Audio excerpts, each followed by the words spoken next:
The Last Express was an oddity even for its time. And in the 20 years since Jordan Mechner made it, I think it's only gotten more singular.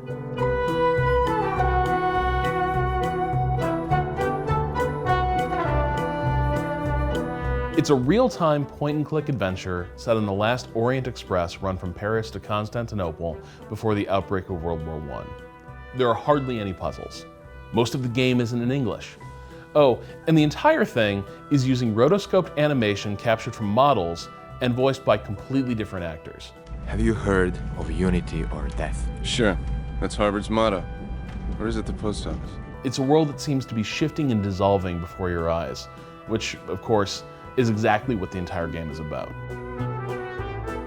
You play as Robert Caff, an American doctor on the run from the law for an unspecified crime. You've been summoned to meet your buddy Tyler Whitney, a sometime freedom fighter and full-time arms dealer, to help him out with some kind of mysterious trouble. Naturally, no sooner have you arrived on the train than you discover that he's dead, and then you realize that you can take his place.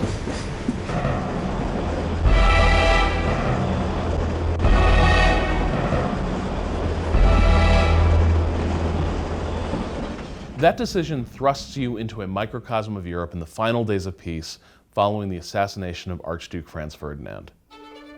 It's such a ridiculous conceit. The entire train is a rolling metaphor, and yet it's carried off with such style and wit that it somehow just works. But the clock never stops running. Every minute brings you farther east and closer to the outbreak of the war. This isn't an adventure game about collecting items and clicking on random stuff in the environment like so many of its peers. The Last Express is fundamentally about the puzzles posed by time and causality. Characters go on their own missions around the train, and if you aren't in the right place at the right time, you'll probably miss something critical. I'm not sure it's a great way to design a game. Not many games ever adopted this structure after The Last Express, and for good reason. It involves a lot of infuriating trial and error replay. But that structure perfectly fits the game's themes. Time is running out for everyone on this train. You know what they don't, that the world as they have known it is coming to a swift and violent end. Possibilities are being closed off all around them, and disaster is becoming inevitable.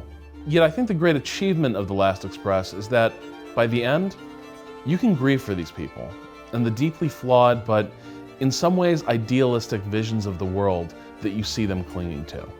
They're all members of a doomed species, but for a while, you get to live among them and see the world as they do.